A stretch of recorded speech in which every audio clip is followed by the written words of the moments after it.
Oke, kita masuk ke filsafatnya sekarang. Saya nggak bahas agamanya ya, jadi kita nggak akan sibuk dengan ritual-ritualnya Taoisme. Kita masuk ke kitabnya Tao Te Ching.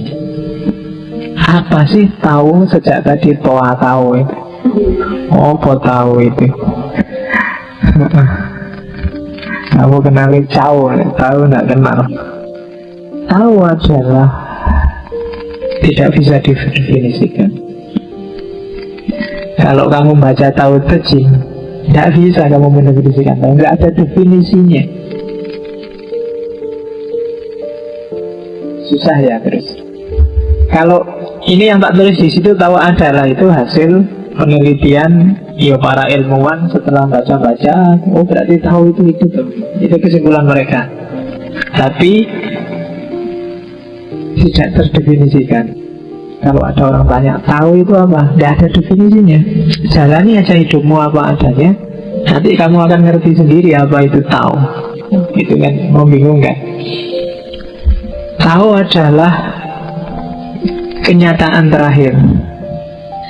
Susah ya, kalau bahasa Jawa mungkin lebih pas.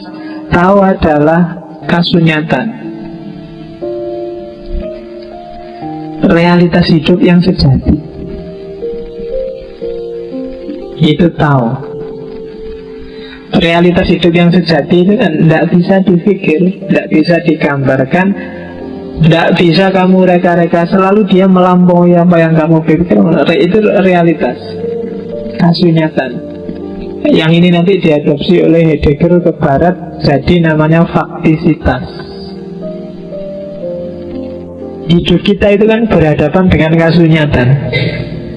Bukan kamu yang nyetir, tapi kasunyatan yang nyetir. Kamu pinginnya malam hari ini ngajinya kayak gimana, tapi ketemunya cuma kayak gini. Itu kasunyatan.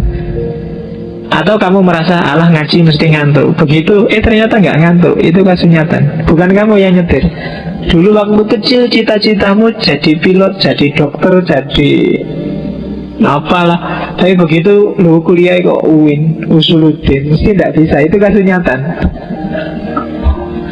Nah ya kan, masa Usuluddin jadi pilot ya jalani sekondi.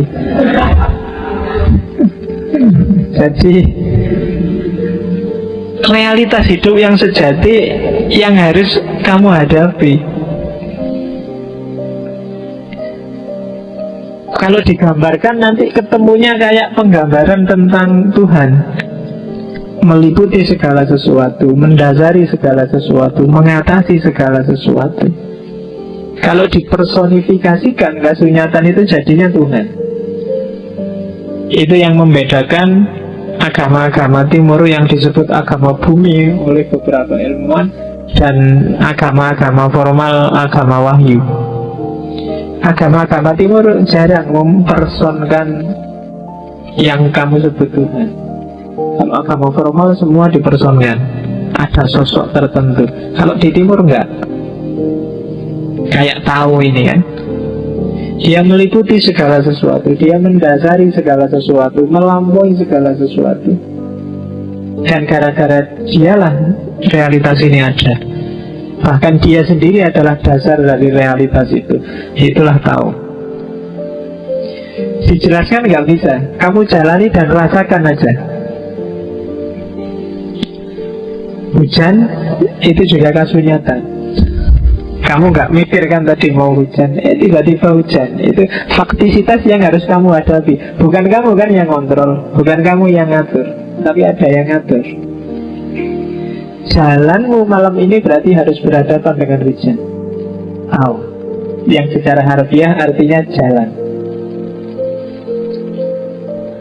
Jalan alam semesta dan jalan kehidupan manusia.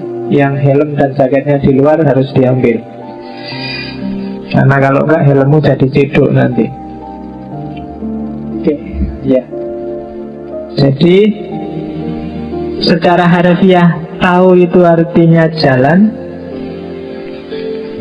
Jalan alam semesta, jalan hidupnya manusia, dan jalan dari kenyataan yang sejati. Itulah Tao.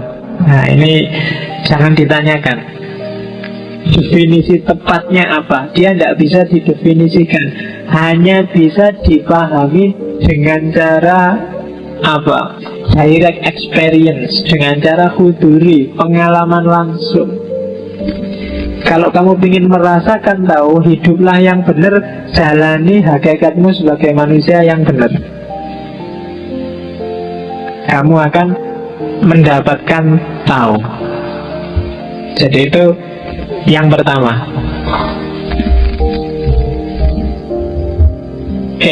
Jalan yang kayak gimana sih? Tahu itu di Tao Te Ching dijelaskan, untuk kamu kenal tahu, tempuhlah jalan alami. Jalan alami itu mirip jalannya air. Jadi air itu kan dia selalu patuh pada karakter alaminya dia. Hujan ini kan termasuk bukti analogis dari tahu. Air itu kan selalu adaptif.